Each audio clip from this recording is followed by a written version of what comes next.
modeling. Straight over going to the topic.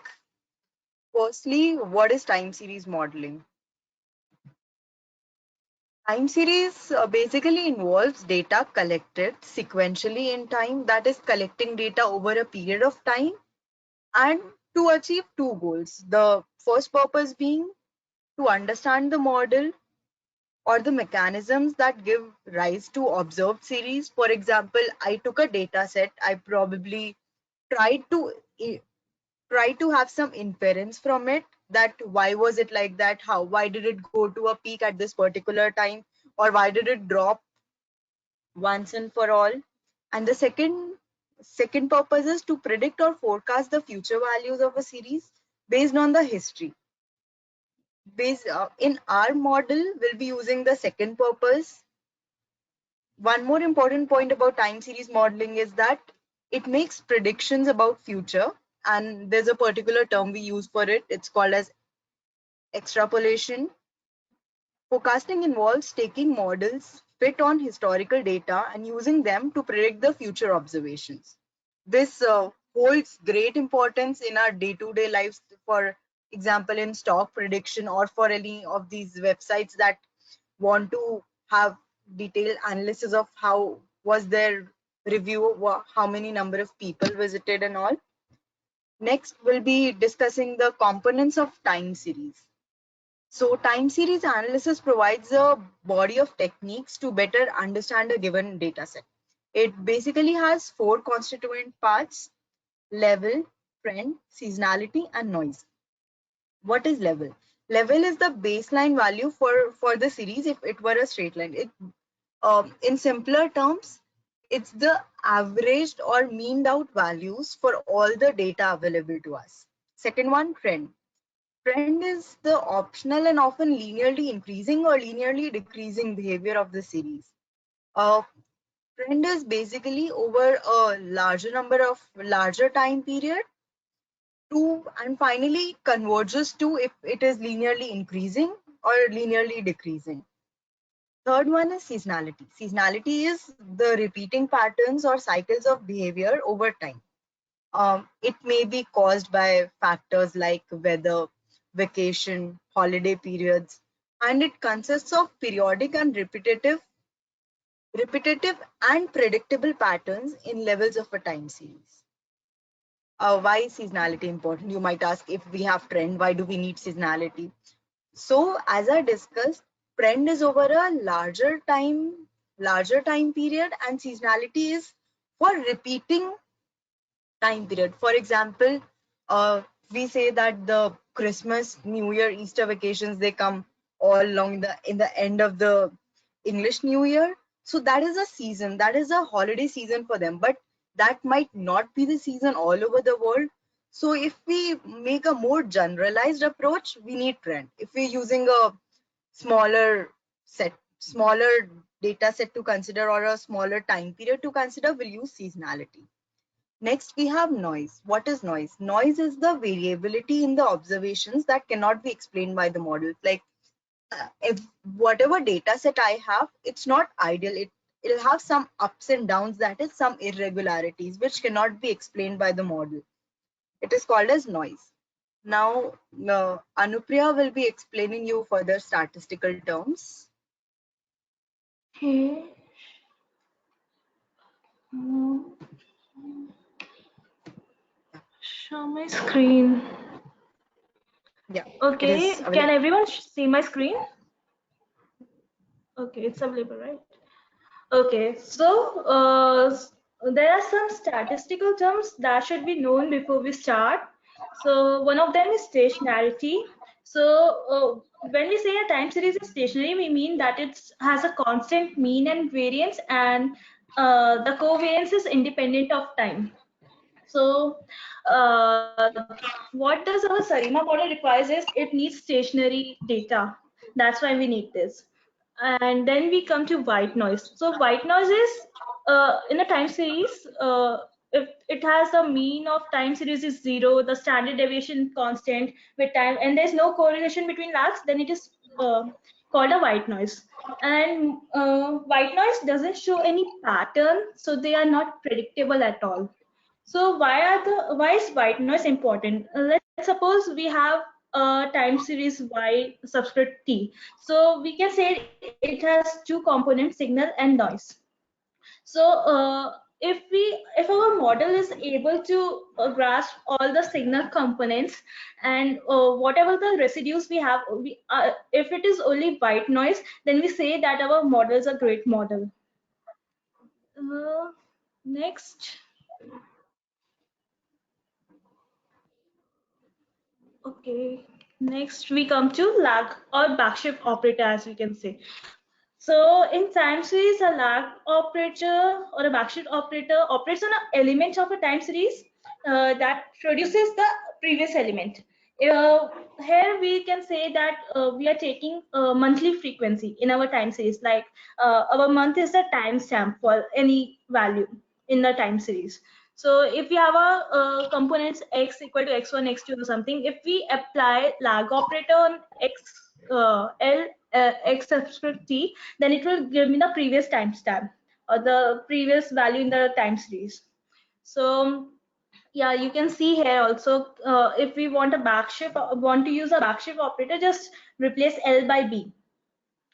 Then we can also raise the power of lag operator to any integer value.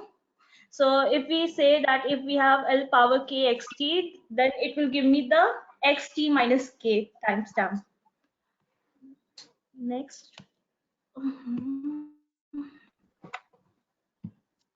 Next, it's the problem statement. So according to our problem statement, we have an international airline passenger data set. So it is a 12-year data set where we have dates and we have the number of passengers for each month. And there are total 144 observations, you can say. It's from 1914, January 1949 to December 1960. And we have used two approaches, SARIMA and LSTM. SARIMA requires data to be should be stationary, as I mentioned earlier. LSTM doesn't requires data to be stationary. In SARIMA, we don't have to tune the hyperparameters. We will see next. Then LSTM, we need hyperparameters to be tuned. The SARIMA model works better for a smaller data set, and LSTM works for a works better for a larger data set. So yeah, Sarima assumes that the trend will continue forever, but LSTM, you know, changes it changes according to the trend. So before we go into Sarima, we should understand what do we mean by ARIMA. ARIMA, or you can say autoregressive integrated moving average, is one of the most used time series model, you can say. It has three terms. It has autoregressive part, it has integrated part, it has moving average part. So let's try to understand what do we mean by all three of them. So autoregression. So autoregression uh, is AR is a part of ARIMA that indicates that evolving variable of interest is regressed on its own lag values. That means that if I have any time series YT, so it depends on the previous values like YT minus 1. So here we can see the you can say predicting model or predicting equation. We have here phi I to phi p are all the parameters that the model will predict for us, and c is a constant, and epsilon c is the white noise. That's in the, and if we want to write it in the terms of backshift operator, we can write like this. So moving on, if we have, we say that we have only AR0. That means that it doesn't depend on its lag term. So it only depends on the errors that are present. So, moving on to moving average. In time series, the moving average model, also known as moving average process, is a common approach for modeling univariate time series. So it linearly depends on the errors that are present there. So it as we go on, it adjusts the error and predict the model. So here we can see the you can say equation equation for predicting a MAQ model. Then here use a mean, and epsilon, as I said earlier, is the white noise for each error term, and then theta is the parameters that the model will predict for us. Here Q is called the order of the MA model. So if we want to write it in terms of Black-Scholes operator, we can do it like this. So integrated. So I said earlier that we need the data to be stationary for ARIMA to predict it. So how do we make the model stationary if it's yeah, Anupri, I think there are some questions. Periodically you can address them in the question mark, and also kindly go a little slow because it's very mathematical, so we have to go slow. okay. Questions. What is data stationarity? So data stationarity means, let me go back. Data stationarity means that our mean is constant and variance is constant, and there is no relationship between the previous and the next terms, you can say. So if we look at the graph, so here we can see that if we take the mean values, that it is not constant here at all. So this means our data is not stationary at all. Well, the first thing is not complying with. So we have to make the stationary it's stationary so that the mean falls on we get a constant mean for all the time steps, all the values that we have in the graph.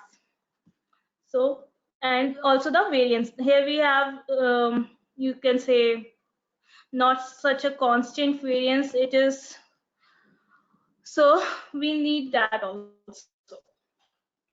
I think I have addressed this problem. So integrated. So that's why we use in the differencing. So what do we mean by integrated? The order of integration denoted by ID. In a time series, we say the number, the minimum number of differences that we require to make our data stationary. So if we say our time series is stationary, if 1 minus lag operator raised to the power d, d is here the number of times we will difference it, and xt, as I said, our time series. So uh, if this is a stationary, then we say it is integrated, you can say. So where L is the lag operator, 1 minus L is the first difference. So how many times we difference is given by D. So here we can like it like this. Just expand it, and delta x, this is called differencing. So yeah. Next.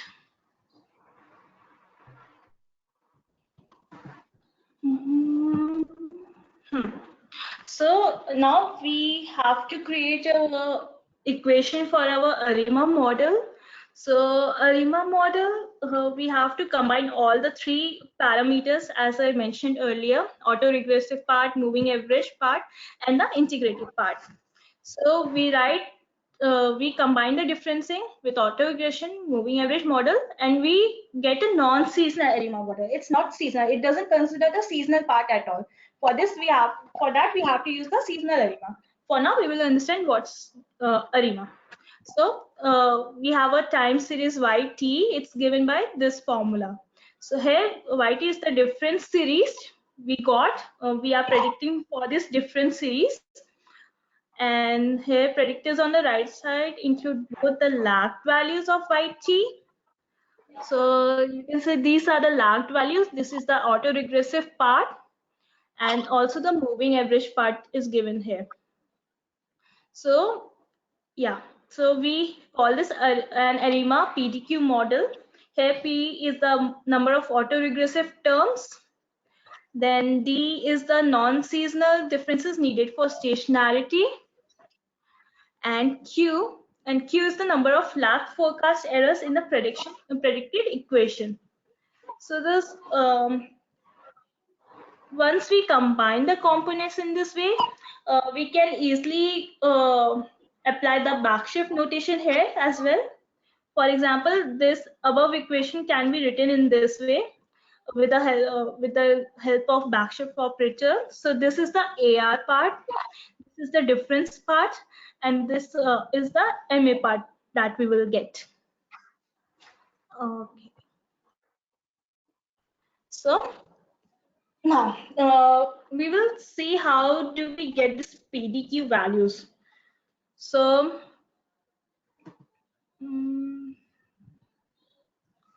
are there any questions? Okay. I will address all the questions after this. So once the model order has been identified, we will, you can say, give PDQ values. We will test in trial. So now after that, we have to estimate the parameters, the autoregressive variables and the moving average variables. So this is called, we use something called maximum likelihood estimate. So what we do is we find out the sum of the square of all the error terms that we have, so as to the least error value we have, the more likelihood of a model to be perfect. So we use something called Akaike's information criteria here for predicting these PDQ values. I mean, get the most optimal values for this PDQ. So here, you can see this formula here. This is how we get AIC values. Here, L is the likelihood of the data, as I told earlier. And if our K is 1, that implies C is not equal to 0, and K is 0, that means C equal to 0. So note that this last parenthesis has number of parameters in the model. So like if we have P value 1 and Q value 1, so it will account here. So the lower the AIC value, the better will be our model.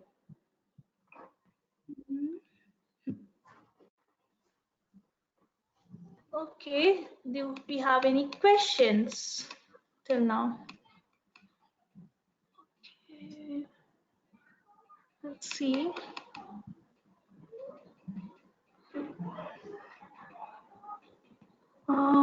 Signal.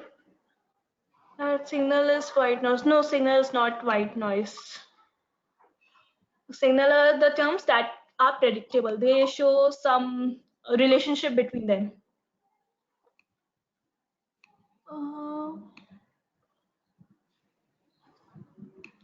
Then we have, is there any statistical tests? There's something called ACF and PACF test. You can like Google it up, you will find it.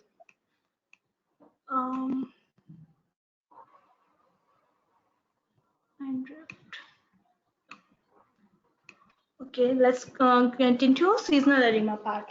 So seasonal ARIMA is ARIMA with the seasonal components. That is this capital PDQ and M. Here M is the number of observations per year. We say if we have 12, that means we are accounting for the months in a year, 12 months. So we use uppercase notation for this seasonal part.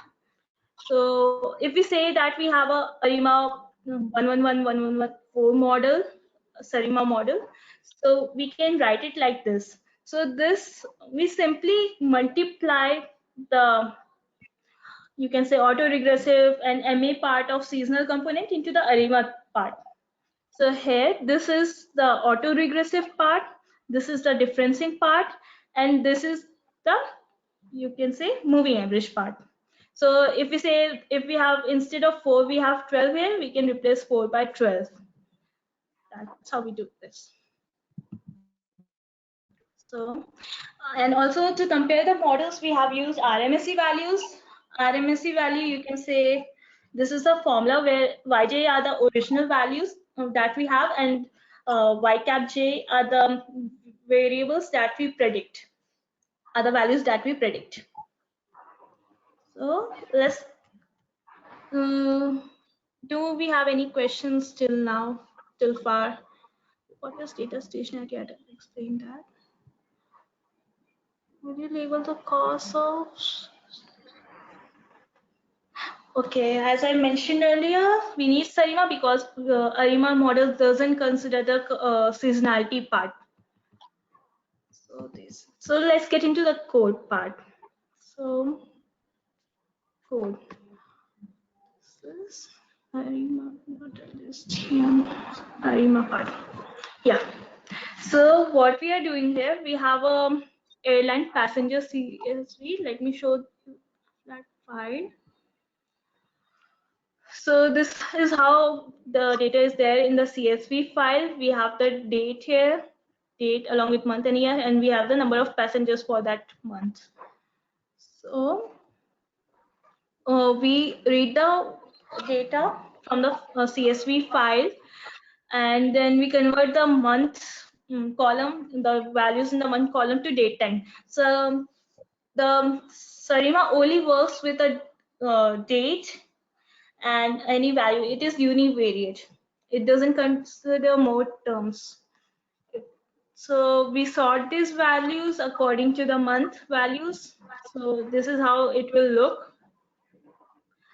Then we group the passengers. There's some of the passengers according to the month. Like if we have more than one entry for the same month, we can sum them, and we reset the index so as to get the order. So we split the data. We have training and testing data. We are considering first 10 years for the training data and next 2 years for the testing data. So yeah, we can see. Sarima requires that your month be the index. Month acts as an index. You can say date as an index. So that's why we are changing the value here. So and we are resampling with respect to the mean to the first date of that month. So here what we are doing, the AIC part, we are checking for the values here, for all the PDQ values here, and what the AIC value we will get. So here like this 100 we will get this AIC value. So the least AIC value is for 011 and 01112 value here. So we are choosing that to predict the model. So we will fit the model and then we will forecast steps. By steps, we mean that number of time steps in the future from the end of the training data that we have. So, yeah, so let's see what we have predicted. So see, you can see there is an upward trend. There's a dip in the year, then it starts rising, and again we get a dip. So here we see that it's a pretty good model. It's almost near to the original values. It's absolutely capturing the trend here. So after this, we just calculate the RMSE value. So RMSE value is like 70, almost 72. That's pretty good. We have our data in hundreds, so that's pretty good so far. So this is the coding part.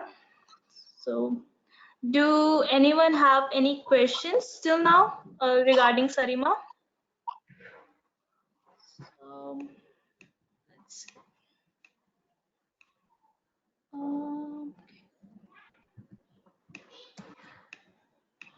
Questions.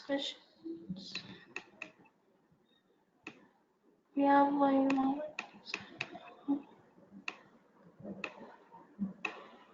Okay, would you say that there has to be a minimum number of observations in the time series analysis? No, I won't say that there should be a minimum number of observations, but yeah, the more data you have, better it will be. Like, yeah, if you are predicting for a year, so only 1 or 2 year data won't be enough. If you have more than that, then it will be better. So I hope this answers the question. So over to Muskan if we don't have any other question. Muskan?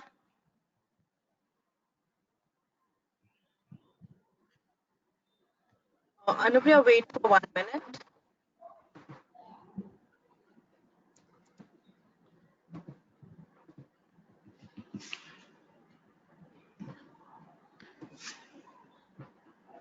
I think we can start. Yeah. Okay. So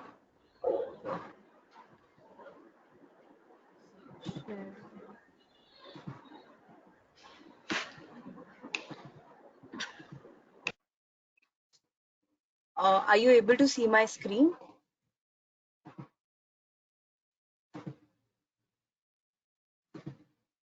Muskan Actually, is we have on to a make Rima Muskan the. plot. Are you No, able we to have see to my make her the. Okay. Now it's visible. See, now we can see your screen because I made you presenter, Muskan. Okay, sir. We can see your plot now, LSTM plot. Yeah. So I'll be starting. I'll be taking you over what is LSTM, why did we use LSTM, what are the key points that you need to remember before using LSTM to predict the output, and some mathematical terms. So we'll be starting. What is LSTM? LSTM is basically an artificial recurrent neural network, also called as a fancy recurrent neural network. This architecture is used majorly in the field of deep learning.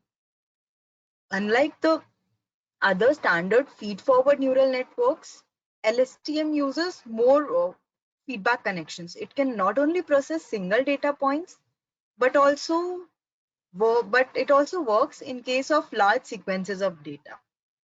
Instead of neurons, LSTM has memory blocks. And these memory blocks are connected via layers. What is different in the memory block than in the neuron that makes LSTM better? So the block has components that make it smarter than a classical neuron, and it is used to store the memory for recent sequences.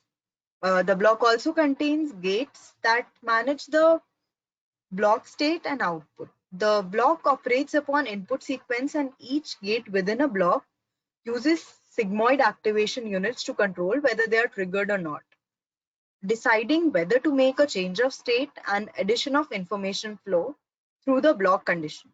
So you might have a question, what is sigmoid activation? Why do we use it? Sigmoid activation is basically condensing all my values into a range of 0 to 1, so that we can have ease analyzing them and plotting them. No, not exactly plotting, but ease solving the RMSE values and get our result.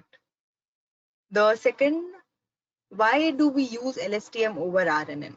RNN basically has one major loophole, that is vanishing or exploding gradient problem. So as you all know, that neural network uses backpropagation to find the weights of the network.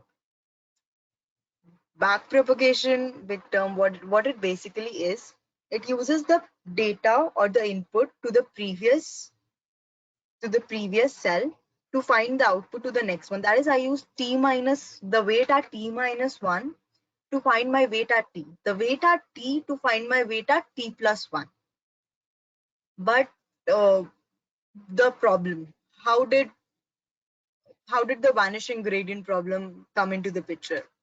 Uh, in backpropagation, it calculates the gradients from the error using the chain rule in calculus. And then it updates the gradient descent. That is, I found the gradient descent for my previous one using the value previous to that. And then I'm using that to predict the next value. So the backpropagation starts from the output layer to a way back into input layer. In simple neural network, we may not face problems while updating weights, but in a deep neural network, we might face some issues. Why do we face issues in the deep neural network? Is because we'll have many layers and it'll not be 100% accurate to predict just the value from just a value behind. So we need to consider more layers than that. As we go back with the gradients, it's possible that the values, they get either smaller exponentially tending to 0, or they can increase exponentially tending to infinity. Respectively, they're called vanishing gradient problem or exploding gradient problem. We don't have this issue in LSTM. Why do we not have this issue? Because LSTM doesn't only go one step behind and predicts the values. It basically sees for all of the values and looks for the important information from the data set given to be able to predict the next data. We'll be taking a small example. For example, consider I have a sentence that for which I need to predict the next word given the input. The sentence may be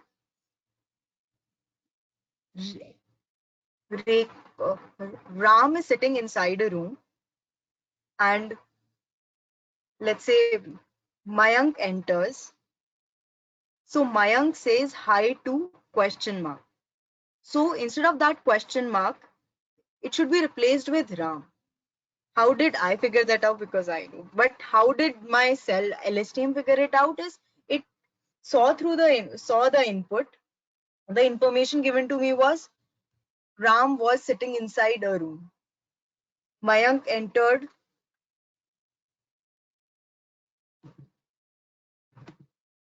So let's say there was Ram inside a room, and one more guy, Mayank, entered. So for the data that I'm given, I need to replace the question mark with Ram. If you guys couldn't hear, I'll repeat. The data given to me was Ram is sitting inside a room. Mayank enters the room. Mayank says hi to question mark. The question mark should be replaced by Ram. How did my LSTM network figure it out?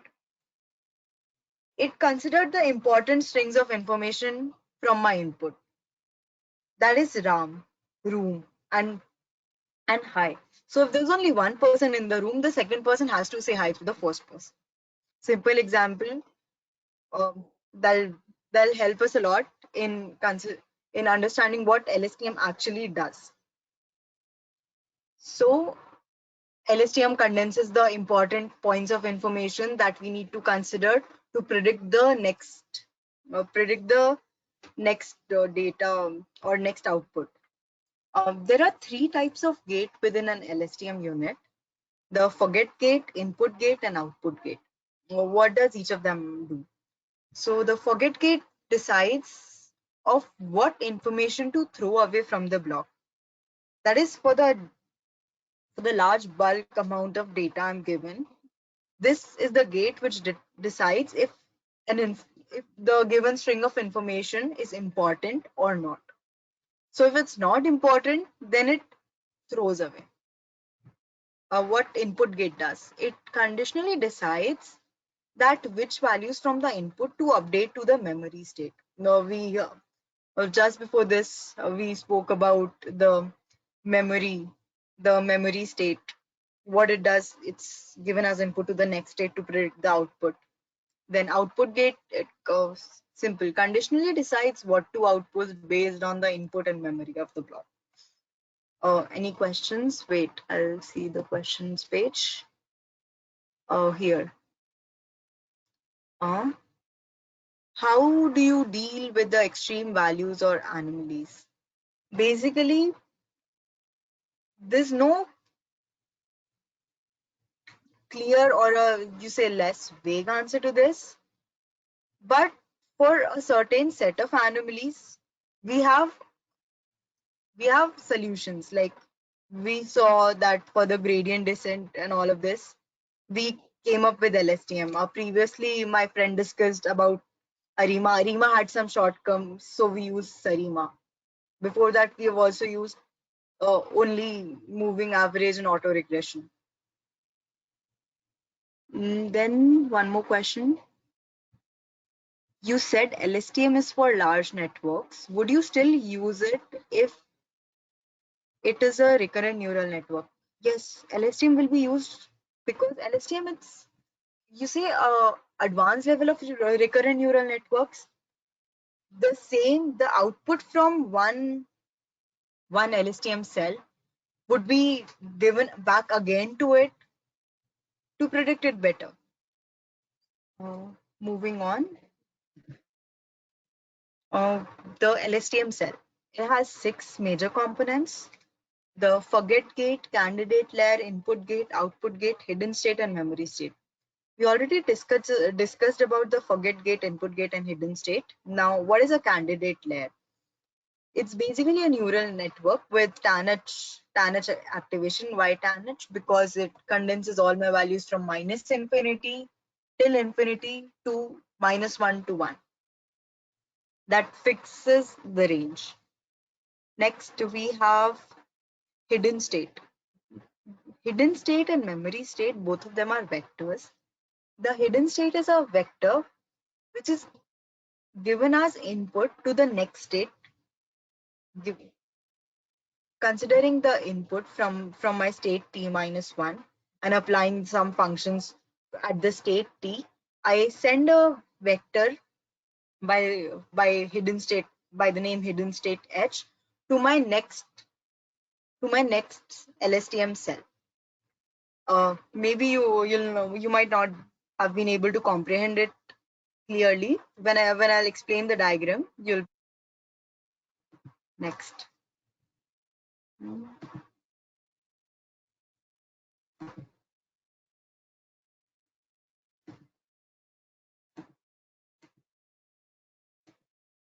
Yeah. Next, this is the simplest LSTM model. I'll be explaining the terms that I discussed in the previous slide here. We see that we took input from a state.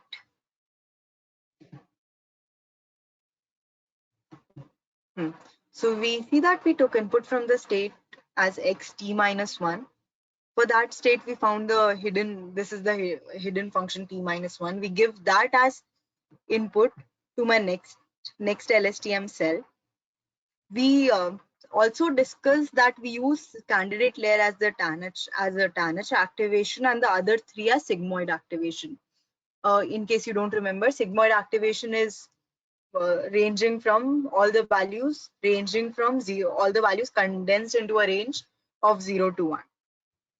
So here we took the input as hidden layer and the output of this layer and input of the second layer.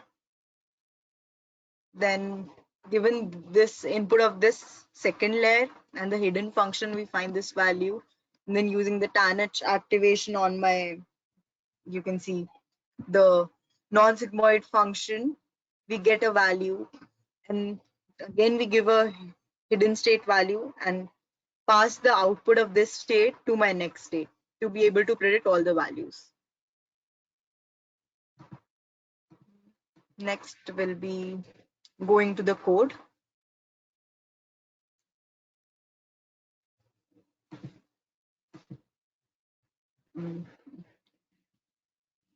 So here I start.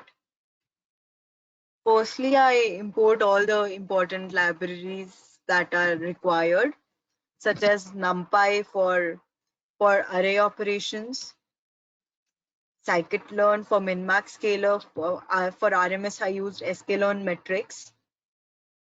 The next, what we do is we use numpy.randomSeed7. What are we doing? We're seeding it so that we have a proper reproducibility. I can use any value for seed between 4 and 10. It gives almost the same. It doesn't make much of a difference. But seeding is important so that whenever I rerun the whole code, I get fixed reproducibility. Next, I'm reading the data set. My friend already showed you the data set. It has date, month, year, and the number of passengers. Next, we did split date PD dot date time 1958 1231. We're considering 10 years as training data set and 2 years as testing data set, splitting from the date 31st December 1958. Then what we are doing is for the training data set and testing data set, we're using month to split. That is, we're not considering by date, we're going by month. We're considering only one value per data line of data set given. That is, we're considering month values and predicting the number of passengers traveling each month. Next, what we do is we normalize the data frame. Why do we normalize it? We discussed that we want all the values ranging from 0 to 1 so that all the values are scalable. So scalar equals to min max scalar, feature range 0 to 1. Min max scalar we can use by using the sklearn preprocessing importing min max scalar from sklearn preprocessing in import. Next, what we do is we use the training dataset and testing dataset for we fit it scalar.fit transform training and test scalar.fit transform test. Then we split our data into training and test data sets. Then what we do is look back equals to 3. Important point. What does it mean? Look back is basically the number of previous layers that we're considering to predict the next one. Look back equals to 3 means I'm using first, second, and third layer to be able to predict the output of the fourth layer. We can take any value for look back, but for our particular comparison model, we're considering 3. We also consider the values at 5 and 4. You can also try them. Next, train x, train y equals to create data frame, train and look back. This is a function, create df. Here's the definition. Create df comma look back equals to 1, which is used to convert an array of values into data frame matrix, because that's how we'll be able to find the RMSE values, the root mean squared error. It takes the data x and data y as two arrays, and for all values in the arrays, it finds the values, and we use numpy.array for converting my data, that is array data, into a matrix data. Next, what we do is we create and fit the LSTM network. Creating and fitting the LSTM network, first we fit and then we create and then we fit. The model is a sequential model. We use LSTM4 input shape lookback 1. It says model loss equals to mean squared error. We're considering mean squared error for our estimation purposes. We have used Adam optimizer. You might ask why Adam optimizer? Because it's used in deep learning for the purposes where problems like noise and sparse gradient are present. Then we fit the model train x, train y, epochs 50. The number of iterations we've considered is 50. And then verbose equals to 2. Verbose equals to 2, it's nothing, just a way of presenting my data. That is all the epochs, one epoch in one line I'll write. So here you can see the epochs from 1 to 150 all displaying the loss. Loss is almost the same except for that it's very less for a few cases. It's like between 0.080 to 0.090 and then keeps on decreasing. Then what we do is we need to predict from the model. So we make predictions and then we invert predictions. What does invert predictions mean is, you remember I shrink my data set from big values to sigmoid values, that is from 0 to 1. Now I need to get back to my original data. So that is invert predictions. Then we calculate the root mean squared error for training data set and testing data set, percentage 0.2f RMSE. 0.2f, it's nothing, just a way to write. That is, I can have two values, at max two values after my decimal point. Next, I'm plotting the graph. As you can see in the graph, it resembles to the original dataset in a large aspect. What else you can see from the graph is that you have periodic peaks all over it. What they signify, what they represent is seasonality. That is a particular season when the number of passengers is maximum every year. Or what do you say? That's seasonality. Next, we'll be going back to the PPT. Here, we saw the RMSE value 44.44, that is 45 passengers. So now if you see, if we compare the results for LSTM and ARIMA, ARIMA or say SARIMA, it is 44.4 for it, and that was 73. So the error is very less. The error over here is more. So clearly you can see that LSTM gives better result than SARIMA for this particular case. Okay. Going to the next slide. Since we've discussed LSTM and ARIMA, the comparison model, I would just want you to have a look, or I'll just say the applications of LSTM and ARIMA. Where do we use LSTM? Where do we use ARIMA? So ARIMA yields better results in forecasting short term, whereas LSTM yields better results for long term modeling.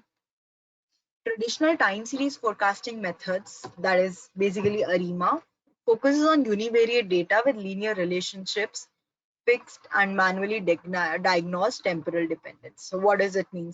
A lot of big terms. So univariate data, as my friend Anupriya discussed, seasonality is a univariate data and it considers only one variable to predict the future values, that is ARIMA. Next, LSTMs, when compared to simpler neural networks like RNN and MLP, appear to be more suited at fitting or overfitting the training data set. Fitting is fine. Why does it say overfitting?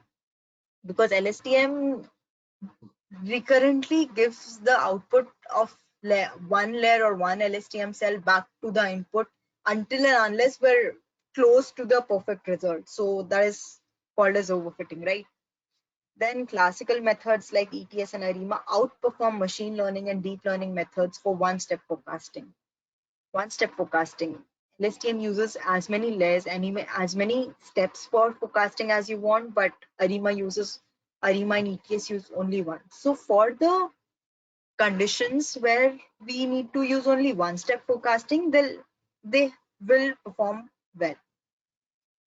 Next, any questions? Yeah, so I see a few questions in the questions pane here. How does LSTM handle the problem of vanishing gradient? You understood what vanishing gradient is, right? Vanishing gradient is my values start tending to 0 when I use the neural network. But what LSTM does is LSTM takes output from one layer and it gives back again, and it makes sure that it doesn't, where is it? Yeah, that it doesn't lead to that condition. The vanishing gradient problem happens in recurrent neural network, not in LSTM, because LSTM doesn't use all of the data. It uses only the important part of the data. Makes sure it doesn't tend to 0. Next question I see. TCN has been out there for a while. It outperforms LSTM. Oh, also, I forgot to mention one point in the previous question. How does LSTM handle the problem of vanishing gradient?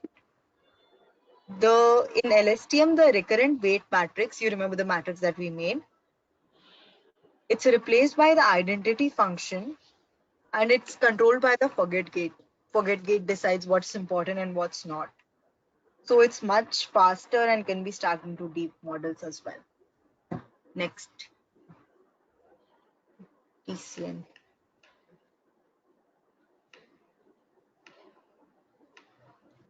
So what is, there are many models out there. They might outperform LSTM, but since traditionally We just made a comparison model here, so we didn't consider TCN, but yeah, sure, we can use that in future. there are always better models available. We have, Just consider 2 of them and just explain them. yeah. So So, couple any of more questions have questions? been left unanswered. 1 second. Is Is there there, anything that you didn't understand? You can also tell that.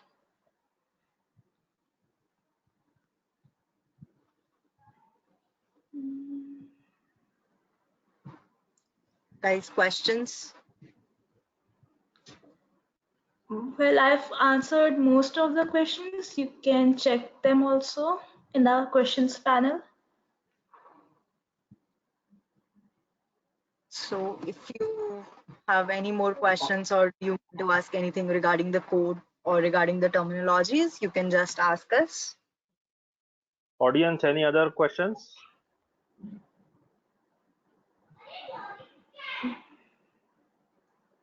Okay, I guess it looks all right. We don't see any further questions. So thanks, Muskan and Anupriya. Very good session. And